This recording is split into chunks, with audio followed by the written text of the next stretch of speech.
Hey guys, Drifter here. Welcome to Battlefield 3 In-Depth. In today's episode, we're talking all about the bipod attachment. Now, this isn't the old bipod from when the game started out. This is the new and rebalanced bipod after that huge patch, and it is dangerous. It's a completely different bipod. I love it. It is one of my new favorite attachments. One of the cool things about the bipod, it is the only purely bonus attachment in this game with the exception of the laser sight, but the bonuses you get with the bipod are crazy huge, and there's nothing really bad about it. The laser sight might be a little bit bad because people can see it, but there is nothing bad about the bipod with the exception of the fact that you actually have to take the time to deploy it. It's like a half second, quarter second, something like that. So you have to deploy it to get any of the effects of the bipod. Without deploying, it has no effect on your weapon at all. No negative effects and no positive effects. So please always deploy your bipod before use. Now, let's talk about the numerical effects of the bipod. When deployed, you get 75% less horizontal recoil. That is 75% less left and right wobble, which is the most difficult kind for most players, because while vertical recoil is bad, it's very easy to compensate for just by pulling the stick or the mouse down gently. Left and right recoil is much more annoying because it's random left, random right. You'll push left to try and correct, and then it'll bounce left double, and it's really, really bad. You get 75% less of that when the bipod is deployed, which improves your accuracy greatly. You also get a 50% less vertical recoil reduction, which is extremely important and extremely dangerous. That means that there's also less compensating on the y-axis. You can stack this with a silencer or with a flash suppressor and really knock down that vertical recoil 60-70% or more.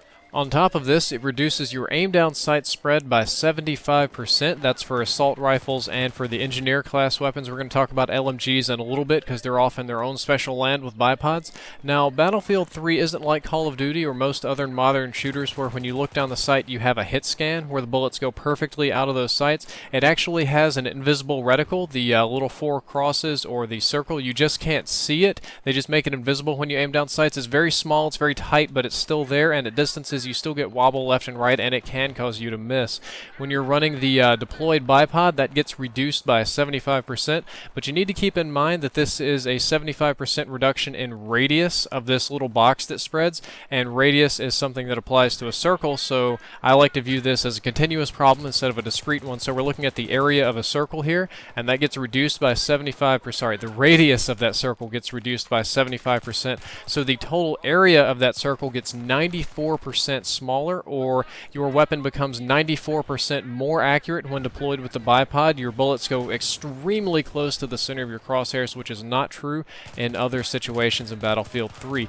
Now, this only applies to the minimum spread. When you spray and hold down the trigger, your spread still can increase to where it was before, 100% of that normal, but it goes back to your very tight minimum spread very, very quickly, so when you fire in burst, your weapon are extremely deadly, death laser accurate with a bipod.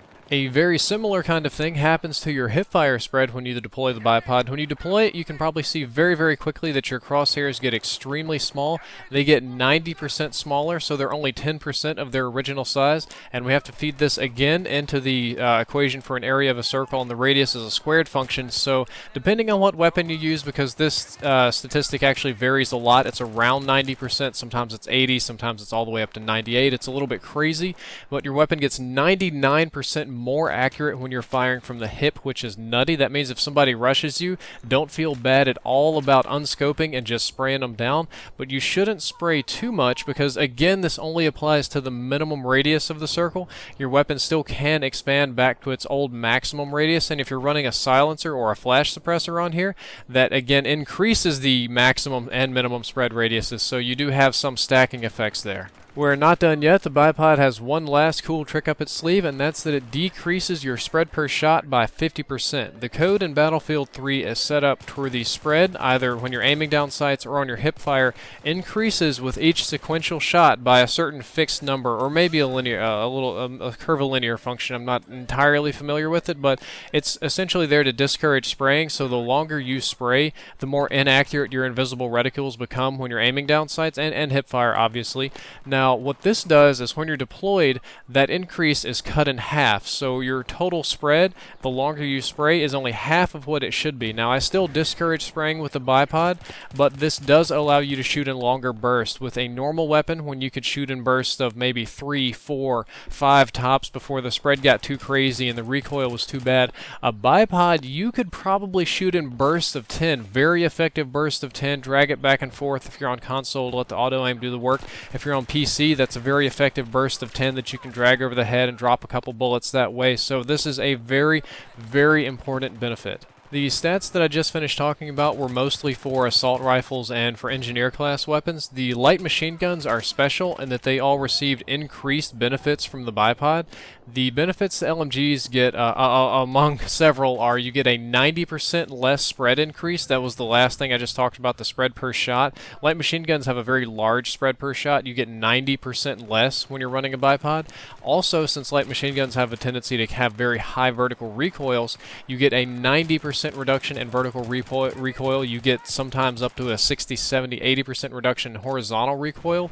And unlike the other weapons, when it came to the aim down sight spread and the hipfire spread, where the maximum radius was not affected at all, so when you sprayed too much, you could still get back up to that maximum spread. The light machine guns, they put limits on that maximum spread. They dropped those by 80, 90, 95%, so you can really bullet hose with light machine guns and not worry about your invisible reticules doing anything.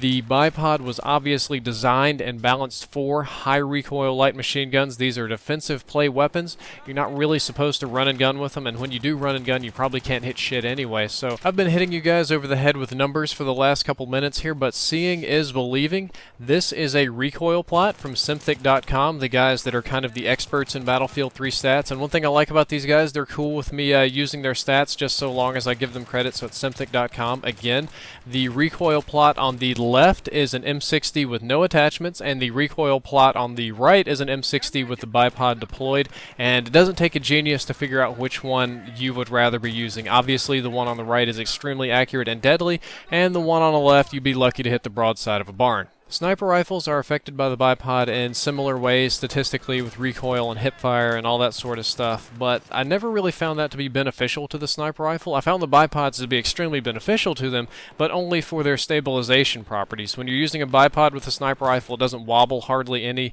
You don't need to hold breath or any of that sort of stuff. And also, after your first or second shot on some of the higher caliber sniper rifles, where you're probably way off target, with a bipod, it's holding it in place. Even with some of the lower caliber sniper rifles, it's very nice just not to have your scope wobble all over the place. You can always see your enemy, and most importantly, it's perfectly stable, and I don't have to sit there and watch my sights wobble all over their head, because that's a big deal on console, not quite as much on PC. At the end of the day, I would always recommend using a bipod. It's a purely bonus attachment. It doesn't hurt your weapon in any way. There's nothing bad about a bipod, except you might accidentally deploy it if you don't know what you're doing, but I run bipods on lots of guns now, and I recommend that you do too. Drifter out.